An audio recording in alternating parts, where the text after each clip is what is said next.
Om Shanti 14 October 2025 प्रातः मुरली बाबा कहउछंती मिठे बच्चे एही पुरुषोत्तम संगम जुग कल्याणकारी जुग अटे। एही जुगरे ही तुमे कनिष्ठरू उत्तम पुरुष हेउछ एवं विश्व परिवर्तन हेउछि। एही पुरुषोत्तम संगम जुग कल्याणकारी जुग अटे। एही जुगरे ही तुमे कनिष्ठरू उत्तम पुरुष हेउछ एवं विश्व परिवर्तन हेउछि। प्रश्न एही ज्ञान मार्गरे केउ कथा भाबिबा द्वारा बा कहिबा द्वारा कदापि उन्नति होई परिबो नाही। एही ज्ञान मार्गरे केउ कथा भाबिबा द्वारा बा कहिबा द्वारा कदापि उन्नति होई परिबो नाही। उत्तर जदि ड्रामा रे थिबो तेबे पुरुषार्थ करिबी, ड्रामा कराइले जाई करिबी। एही भଳି भाबुथिबा बा कहुथिबा पिला मानकर कदापि उन्नति होई परिबो नाही। एपरि कहिबा ही भूल अटे। तुमे जानिछ एबे आमे जेउ पुरुषार्थ करूछु ताहा मध्य ड्रामा रे निर्धार्य रहिछि, तेणु पुरुषार्थ करिबाकु ही पड़िबो। गीत यह कहानी है दिए और तूफान की। ओम शांति एहा हेउछि कलिजुगी मनुष्य मानकर गीत, किंतु एहार अर्थ को सेमाने जानि नाहंती। एकथा तुमी जानिछ, एबे तुमे हेलो पुरुषोत्तम संगम जुगी। संगम जुग सहित पुरुषोत्तम मध्य लेखिबा दरकार। पिला मानकर ज्ञानर पॉइंट्स मने न रहिबा कारणरू एभଳି प्रकारर अक्षर लेखिबाकू भूली जाउछंती। एहा ही हेउछि मुख्य कथा। एहार अर्थ को मध्य तुमे ही बुझी पारिबो। पुरुषोत्तम मास मध्य रहिछि, एहा पुणी हेउछि पुरुषोत्तम संगम जुग। एही संगमर मध्य एक पर्व रहिछि। एही पर्व सबुठारु श्रेष्ठ अटे। तुमे जानिछ एबे आमे पुरुषोत्तम हेबाकू चाउछु। उत्तमरु उत्तम पुरुष, उच्चरु उच्च, साहुकारु साहुकार नंबर 1 लक्ष्मी नारायण को कुहाजिबो। शास्त्र रे देखांती बहुत बड़ प्रलय हेला। पुणी नंबर 1 श्रीकृष्ण सागर रे अश्वत्थ पत्र रे भासी भासी आसिले। एबे तुमे कौन कहिबो? नंबर 1 हेले ही श्रीकृष्ण, जहाँ को ही श्याम सुंदर कुहा जाए। शास्त्र रे देखाइछंती श्रीकृष्ण आंगुठी चुचुमी चुचुमी आसिले। पिला तो गर्भरे ही रही थाए। तेणु प्रथमे प्रथमे ज्ञान सागरंक ठारू उत्तमरु उत्तम पुरुष श्रीकृष्ण बाहरिले। ज्ञान सागरंक द्वारा स्वर्गर स्थापना हेउछि। एथिरे नंबर 1 पुरुषोत्तम हेउछंती एही श्रीकृष्ण। एवं ये हेले ज्ञानर सागर, पानीर नुही। वास्तव रे प्रलय मध्य हेउ नाही। केतेक नुआ नुआ संतान आसुथिबारु बाबांकु पुणी पुरुणा पॉइंट्स रो पुनरावृत्ति करिबाकू पडुछि। सत्ययुग, त्रेता, द्वापर, कलिजुग एही 4 जुग तो रहिछि। पंचम पुणी पुरुषोत्तम संगम जुग। एही जुगरे मनुष्य परिवर्तन हेउछंती। कनिष्ठरु सर्वोत्तम हेउछंती। जेपरि शिव बाबांकु मध्य पुरुषोत्तम अथवा सर्वोत्तम कहुछंती ना, से हेउछंती परम आत्मा परमात्मा। पुणी पुरुष मानक मध्यरे उत्तम हेउछंती एही लक्ष्मी नारायण। एहांकु एही परि किए करिछंती एकथा तुमे माने ही जानिछ। पिला माने मध्य बुझुछंती। एही समय रे आमे एही परि हेबा पाई पुरुषार्थ करूछु। पुरुषार्थ कौनसी बहुत बड़ नुही, बहुत साधारण अटे। अबला कुब्जा माने भी शिखुछंती। जेउ माने किछि हेले लेखा पढ़ा जानी नाहंती, सेमानक पाई केते सहज करी बुझाउछंती। देख अहमदाबाद जने साधु कहूथिले जे मु किछि खियापिया करू नाही। अच्छा, जदि केही सारा जीवन खियापिया न करूछंती पुणी कौन हेला? प्राप्ति तो किछि हेला नाही ना। वृक्ष को मध्य खाद्य मिलुछि ना, स्वतः खत पानी आदि ताको मिलुछि, जहा द्वारा वृक्षर वृद्धि हेउछि। से मध्य कोनोसी रिद्धि सिद्धि पाइथिबे। एही परी बहुत अछंती जे कि निया अथवा पानी उपरे चालुछंती, ଏହାଦ୍ୱାରା ଲାଭ କ'ଣ? ତୁମର ତ ଏହି ସହଜ ରାଜଯୋଗ ଦ୍ୱାରା ଜନ୍ମ ଜନ୍ମାନ୍ତରର ଫାଇଦା ରହିଛି। ତୁମକୁ ମୁଁ ଜନ୍ମ ଜନ୍ମାନ୍ତର ପାଇଁ ଦୁଃଖୀରୁ ସୁଖୀ କରାଉଛି। ବାବା କହୁଛନ୍ତି, ପିଲାମାନେ, ଡ୍ରାମା ଅନୁସାରେ ମୁଁ ତୁମକୁ ଗୁହ୍ୟ କଥା ଶୁଣାଉଛି। ଯେପରି ବାବା ବୁଝାଉଛନ୍ତି ଯେ ଶିବ ଏବଂ ଶଙ୍କରଙ୍କୁ କାହିଁକି ମିଶାଇ ଦେଇଛନ୍ତି। ଶଙ୍କରଙ୍କର ତ ଏହି ସୃଷ୍ଟିରେ ପାର୍ଟ ହିଁ ନାହିଁ। ଶିବ, ବ୍ରହ୍ମା, ବିଷ୍ଣୁ ପାର୍ଟ ରହିଛି। ବ୍ରହ୍ମା ଏବଂ ବିଷ୍ଣୁଙ୍କର ଅଲରାଉଣ୍ଡ ପାର୍ଟ ରହିଛି। ଶିବ ବାବାଙ୍କର ମଧ୍ୟ ଏହି ସମୟରେ ପାର୍ଟ ରହିଛି, ଯିଏକି ଆସି ଜ୍ଞାନ ଦେଉଛନ୍ତି, ପୁଣି ନିର୍ବାଣ ଧାମକୁ ଚାଲି ଯାଉଛନ୍ତି। ପିଲାମାନଙ୍କୁ ସମ୍ପତ୍ତି ଦେଇ ନିଜେ ବାନପ୍ରସ୍ଥକୁ ଚାଲି ଯାଉଛନ୍ତି। ବାନପ୍ରସ୍ଥୀ ହେବା ଅର୍ଥାତ୍ ଗୁରୁଙ୍କ ଦ୍ୱାରା ବାଣୀରୁ ଉର୍ଦ୍ଧ୍ୱକୁ ଯିବାର ପୁରୁଷାର୍ଥ କରିବା। କିନ୍ତୁ ଘରକୁ କେହି ଫେରି ଯାଇପାରିବେ ନାହିଁ, କାହିଁକିନା ବିକାରୀ ଭ୍ରଷ୍ଟାଚାରୀ ଅଟନ୍ତି। ବିକାର ଦ୍ୱାରା ସମସ୍ତଙ୍କର ଜନ୍ମ ହେଉଛି। ଏହି ଲକ୍ଷ୍ମୀ ନାରାୟଣ ନିର୍ବିକାରୀ ଅଟନ୍ତି। ସେମାନଙ୍କର ବିକାର ଦ୍ୱାରା ଜନ୍ମ ହେଉନାହିଁ। ସେଥିପାଇଁ ଶ୍ରେଷ୍ଠାଚାରୀ କହୁଛନ୍ତି। କୁମାରୀମାନେ ନିର୍ବିକାରୀ ଅଟନ୍ତି। ସେଥିପାଇଁ ତାଙ୍କ ସମ୍ମୁଖରେ ମୁଣ୍ଡ ନୁଆଇଥାନ୍ତି। ତେଣୁ ବାବା ବୁଝାଉଛନ୍ତି ଯେ ଏଠାରେ ଶଙ୍କରଙ୍କର କୌଣସି ପାଠ ହିଁ ନାହିଁ। ବାକି ପ୍ରଜାପିତା ବ୍ରହ୍ମା ତ ନିଶ୍ଚୟ ପ୍ରଜାଙ୍କର ପିତା ହେଲେ ନା। ଶିବ ବାବାଙ୍କୁ ତ ଆତ୍ମାମାନଙ୍କର ପିତା ବୋଲି କୁହାଯିବ। ସେ ହେଉଛନ୍ତି ଅବିନାଶୀ ପିତା।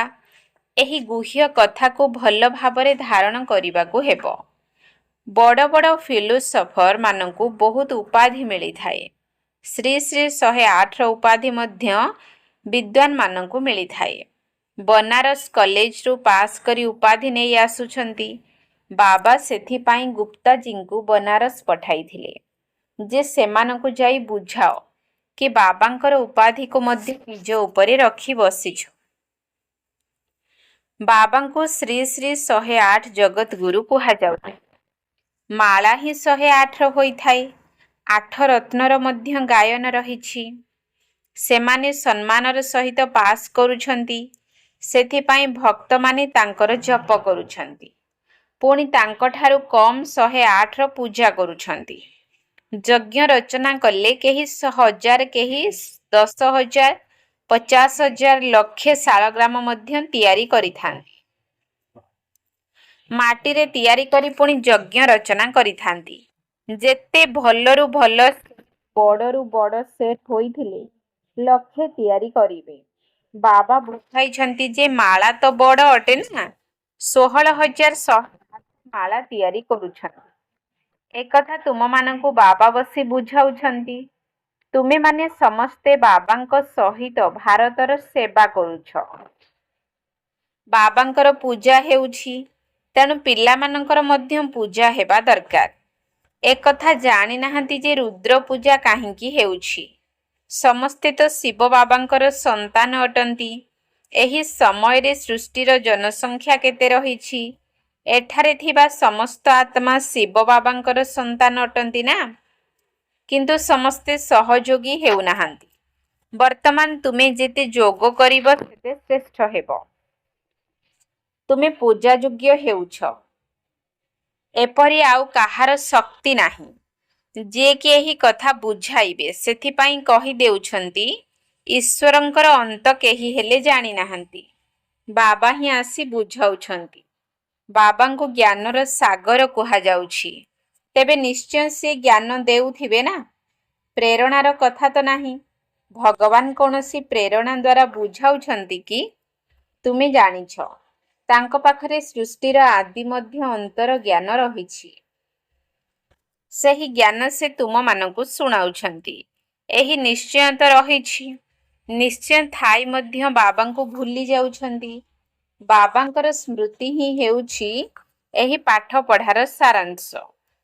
ଯୋଗର ଯାତ୍ରା ଦ୍ୱାରା କର୍ମାତୀତ ଅବସ୍ଥାକୁ ପାଇବା ପାଇଁ ପରିଶ୍ରମ କରିବାକୁ ପଡୁଛି। ଏଥିରେ ହିଁ ମାୟାର ବିଘ୍ନ ଆସୁଛି। ପାଠ ପଢ଼ାରେ ଏତେ ବିଘ୍ନ ଆସୁନାହିଁ। ଶଙ୍କରଙ୍କ ନିମନ୍ତେ କହନ୍ତି, ଶଙ୍କର ଆଖି ଖୋଲିଲେ ବିନାଶ ହୁଏ। ଏହା କହିବା ମଧ୍ୟ ଠିକ୍ ନୁହେଁ। ବାବା କହୁଛନ୍ତି ନା ମୁଁ ବିନାଶ କରାଉଛି ନା ସେ କରୁଛନ୍ତି। ଏକଥା ସମ୍ପୂର୍ଣ୍ଣ ଭୁଲ ଅଟେ। ଦେବତାମାନେ କ'ଣ ପାପ କରିବେ କି? ଏବେ ଶିବ ବାବା ବସି ଏହି କଥା ବୁଝାଉଛନ୍ତି। ଆତ୍ମାର ଏହି ଶରୀର ହେଉଛି ରଥ। ପ୍ରତ୍ୟେକ ଆତ୍ମା ନିଜସ୍ୱ ରଥ ଉପରେ ବସିଛନ୍ତି। ବାବା କହୁଛନ୍ତି ମୁଁ ଏହାଙ୍କର ଶରୀରକୁ ଧାର ନେଉଛି। ସେଥିପାଇଁ ମୋର ଜନ୍ମକୁ ଦିବ୍ୟ ଅଲୌକିକ ବୋଲି କୁହାଯାଉଛି। ଏବେ ତୁମର ବୁଦ୍ଧିରେ 84 ଜନ୍ମର ଚକ୍ର ରହିଛି। ଜାଣିଛ ଯେ ଏବେ ଆମେ ଘରକୁ ଯାଉଛୁ, ପୁଣି ସ୍ୱର୍ଗକୁ ଆସିବୁ। ବାବା ବହୁତ ସହଜ କରି ବୁଝାଉଛନ୍ତି। ଏଥିରେ ହାର୍ଟଫେଲ ହେବା ଅନୁଚିତ। କହୁଛନ୍ତି ବାବା ଆମେ ପଢ଼ା ଲେଖା ଜାଣିନୁ, ମୁଖରୁ କିଛି ହେଲେ ବାହାରୁ ନାହିଁ। କିନ୍ତୁ ଏପରି ତ ହୁଏ ନାହିଁ। ମୁଖ ତ ନିଶ୍ଚୟ ଚାଲୁଛି। ଖାଇବା ସମୟରେ ମୁଖ ଚାଲୁଛି ନା, ବାଣୀ ବାହାରିବ ନାହିଁ ଏକଥା ତ ହୋଇପାରିବ ନାହିଁ। ବାବା ବହୁତ ସରଳ କରି ବୁଝାଇଛନ୍ତି। କେହି ମୌନରେ ରହିଲେ ମଧ୍ୟ ଉପରକୁ ଇସାରା କରିଦିଅନ୍ତି ଯେ ତାଙ୍କୁ ମନେ ପକାଅ। ଦୁଃଖ ହର୍ତ୍ତା ସୁଖକର୍ତ୍ତା ସେ ହିଁ ଏକମାତ୍ର ଦାତା ଅଟନ୍ତି। ଭକ୍ତି ମାର୍ଗରେ ମଧ୍ୟ ଦାତା ତ ବର୍ତ୍ତମାନ ସମୟରେ ମଧ୍ୟ ସେ ଦାତା ଅଟନ୍ତି। ପୁଣି ବାନପ୍ରସ୍ଥ ଅବସ୍ଥାରେ ଶାନ୍ତି ହିଁ ଶାନ୍ତି ରହିଛି। ପିଲାମାନେ ମଧ୍ୟ ଶାନ୍ତି ଧାମରେ ରହୁଛନ୍ତି। ଆତ୍ମାରେ ପାଠ ନିର୍ଦ୍ଧାର୍ଯ୍ୟ ହୋଇ ରହିଛି, ଯାହାକି ଅଭିନୟ କରୁଛନ୍ତି। ବର୍ତ୍ତମାନ ଆମର ପାଠ ହେଉଛି ବିଶ୍ୱକୁ ନୂଆ କରିବା। ତାଙ୍କର ନାମ ବହୁତ ଭଲ, ହେଭେନଲି ଗଡ୍ ଫାଦର। ବାବା ସ୍ୱର୍ଗର ରଚୟିତା ଅଟନ୍ତି। ବାବା କ'ଣ ନର୍କ ରଚନା କରିବେ କି? ପୁରୁଣା ଦୁନିଆ କେହି ରଚନା କରନ୍ତି କି? ଘର ସର୍ବଦା ନୂଆ ତିଆରି କରାଯାଇଥାଏ। ଶିବ ବାବା ବ୍ରହ୍ମାଙ୍କ ଦ୍ୱାରା ନୂଆ ଦୁନିଆ ରଚନା କରୁଛନ୍ତି। ଏହାଙ୍କୁ ପାଠ ମିଳିଛି। ଏହି ପୁରୁଣା ଦୁନିଆରେ ଯେଉଁ ମନୁଷ୍ୟମାନେ ରହିଛନ୍ତି ସମସ୍ତେ ପରସ୍ପରକୁ ଦୁଃଖ ହିଁ ଦେଉଛନ୍ତି। ତୁମେ ଜାଣିଛ ଆମେ ଶିବ ବାବାଙ୍କର ସନ୍ତାନ। ଏବେ ଶରୀରଧାରୀ ପ୍ରଜାପିତା ବ୍ରହ୍ମାଙ୍କର ପୋଷ୍ୟ ସନ୍ତାନ ହୋଇଛୁ। ରଚୟିତା ଶିବ ବାବା ଆମକୁ ଜ୍ଞାନ ଶୁଣାଉଛନ୍ତି, ଯିଏକି ନିଜ ରଚନାର ଆଦି ମଧ୍ୟ ଅନ୍ତର ଜ୍ଞାନ ଶୁଣାଉଛନ୍ତି। ଏହିପରି ହେବା ହିଁ ତୁମର ଲକ୍ଷ୍ୟ ଅଟେ।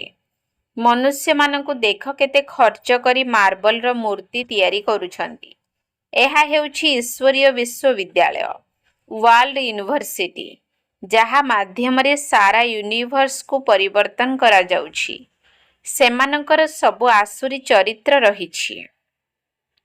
ସେମାନେ ସମସ୍ତଙ୍କୁ ଆଦି ମଧ୍ୟ ଅନ୍ତ ଦୁଃଖ ଦେଉଛନ୍ତି। ଏହା ଈଶ୍ୱରୀୟ ୟୁନିଭର୍ସିଟି ଅଟେ। ଏହା କେବଳ ଗୋଟିଏ ହିଁ ଈଶ୍ୱରୀୟ ବିଶ୍ୱବିଦ୍ୟାଳୟ, ଯାହାକୁ ସ୍ୱୟଂ ଈଶ୍ୱର ଆସି ଖୋଲୁଛନ୍ତି, ଯାହାଦ୍ୱାରା ସାରା ବିଶ୍ୱର କଲ୍ୟାଣ ହେଉଛି। ତୁମମାନଙ୍କୁ ଏବେ ଭୁଲ ଏବଂ ଠିକ୍ର ଜ୍ଞାନ ମିଳୁଛି। ଆଉ କୌଣସି ମନୁଷ୍ୟ ନାହାନ୍ତି ଯିଏକି ଏକଥା ବୁଝୁଥିବେ। ବାବା ହିଁ ରାଇଟିୟସ୍ ଅଟନ୍ତି, ଯିଏକି ଭୁଲ ଠିକ୍ ବୁଝାଇଥାନ୍ତି, ଯାହାଙ୍କୁ ସତ୍ୟ ବୋଲି କୁହାଯାଉଛି। ବାବା ହିଁ ଆସି ପ୍ରତ୍ୟେକଙ୍କୁ ରାଇଟିୟସ୍ କରୁଛନ୍ତି। ରାଇଟିୟସ୍ ହେଲେ ପୁଣି ମୁକ୍ତିକୁ ଯାଇ ଜୀବନ ମୁକ୍ତିରେ ଆସିବ। ଡ୍ରାମାକୁ ମଧ୍ୟ ତୁମେମାନେ ଜାଣିଛ। ଆରମ୍ଭରୁ ଶେଷ ପର୍ଯ୍ୟନ୍ତ ଅଭିନୟ କରିବା ପାଇଁ କ୍ରମାନ୍ୱୟରେ ଆସୁଛନ୍ତି। ଏହି ଖେଳ ଅନବରତ ଚାଲୁଛି। ଡ୍ରାମା ସୁଟ୍ ହୋଇ ଚାଲିଛି। ଏହା ସର୍ବଦା ନୂଆ ଅଟେ। ଏହି ଡ୍ରାମା କେବେ ପୁରୁଣା ହେଉନାହିଁ। ଆଉ ସବୁ ନାଟକ ଆଦି ବିନାଶ ହୋଇଯାଉଛି। ଏହା ବେହଦର ଅବିନାଶୀ ଡ୍ରାମା ଅଟେ। ଏଥିରେ ସବୁ ଅବିନାଶୀ ପାର୍ଟଧାରୀ ରହିଛନ୍ତି। ଅବିନାଶୀ ଖେଳ ଅଥବା ଷ୍ଟେଜ ଦେଖ କେତେ ବିଶାଳ। ବାବା ଆସି ପୁରୁଣା ସୃଷ୍ଟିକୁ ପୁଣି ନୂଆ କରୁଛନ୍ତି। ସେ ସବୁର ତୁମକୁ ସାକ୍ଷାତକାର ହେବ। ସେହି ସମୟ ଯେତେ ନିକଟତର ହୋଇ ଆସିବ ସେତେ ତୁମେ ଖୁସି ହେବ, ସାକ୍ଷାତକାର କରିବ। କୁହାଯିବ ଏବେ ପାଠ ପୁରା ହେଲା।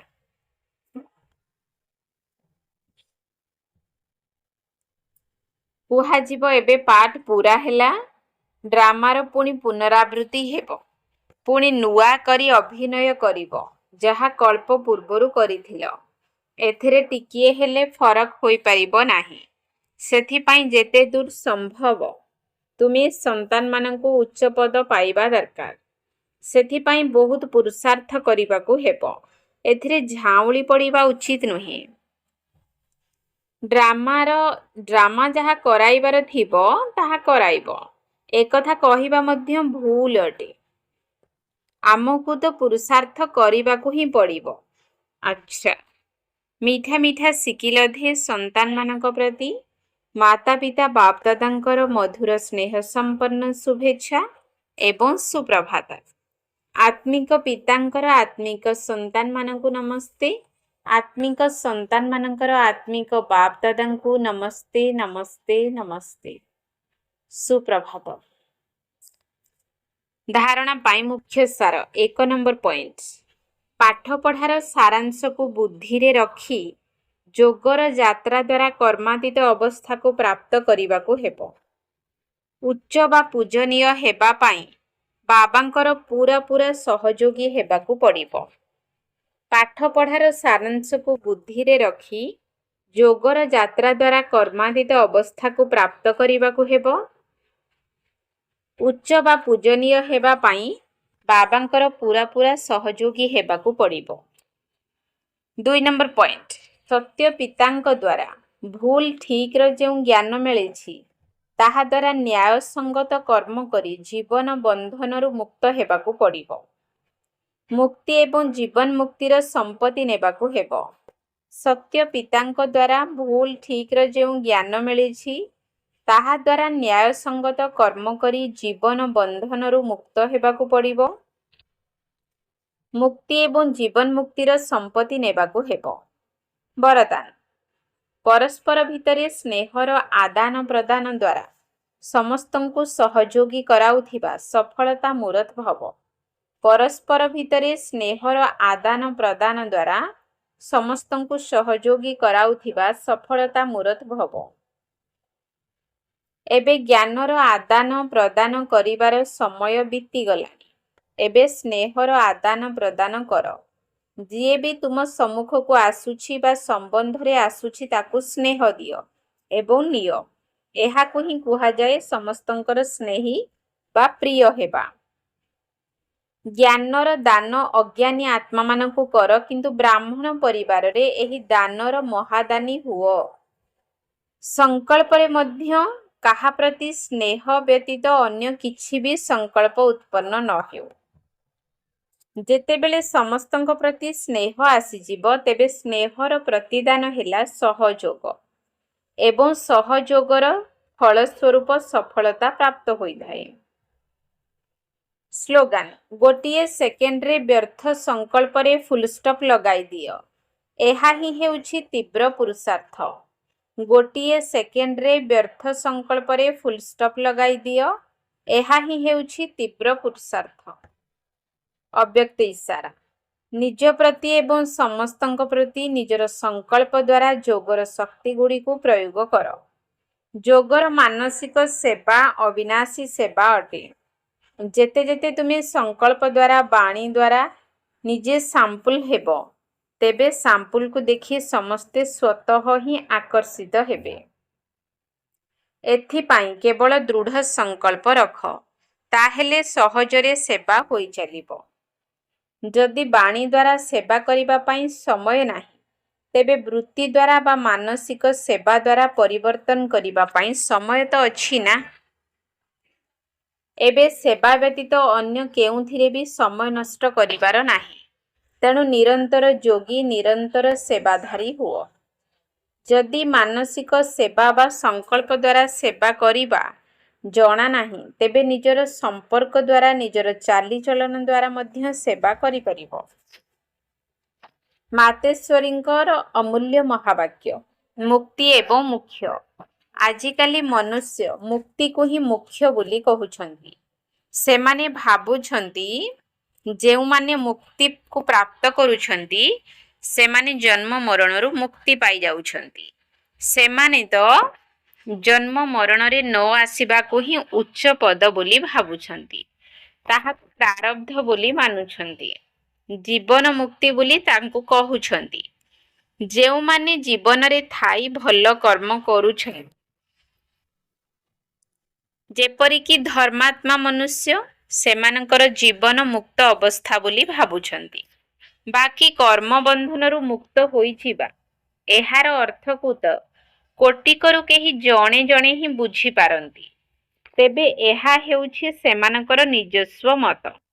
କିନ୍ତୁ ଆମେମାନେ ତ ପିତା ପରମାତ୍ମାଙ୍କ ଦ୍ୱାରା ସବୁ କିଛି ଜାଣିଗଲେ ଯେ ପର୍ଯ୍ୟନ୍ତ ମନୁଷ୍ୟ ପ୍ରଥମେ ବିକାରୀ କର୍ମବନ୍ଧନରୁ ମୁକ୍ତ ନ ହୋଇଛନ୍ତି, ସେ ପର୍ଯ୍ୟନ୍ତ ଆଦି ମଧ୍ୟ ଅନ୍ତ ଦୁଃଖରୁ ମୁକ୍ତ ହୋଇପାରିବେ ନାହିଁ। ତେଣୁ ଏଥିରୁ ମୁକ୍ତ ହେବା ପାଇଁ ଏହା ମଧ୍ୟ ଏକ ସ୍ତର। ସେହି ସ୍ତରକୁ ପିତା ପରମାତ୍ମା ହିଁ ପହଞ୍ଚାଇ ପାରିବେ। କାରଣ ମୁକ୍ତି ଜୀବନ ମୁକ୍ତି ଦାତା ହେଉଛନ୍ତି ସିଏ, ଯିଏକି ଗୋଟିଏ ସମୟରେ ହିଁ ଆସି ସମସ୍ତଙ୍କୁ ମୁକ୍ତି ଜୀବନ ମୁକ୍ତି ଦେଉଛନ୍ତି। ବାକି ପରମାତ୍ମା ଅନେକ ଥର ଆସନ୍ତି ନାହିଁ ନା ଅନେକ ଅବତାର ଧାରଣ କରନ୍ତି। ଓମ୍ ଶାନ୍ତି।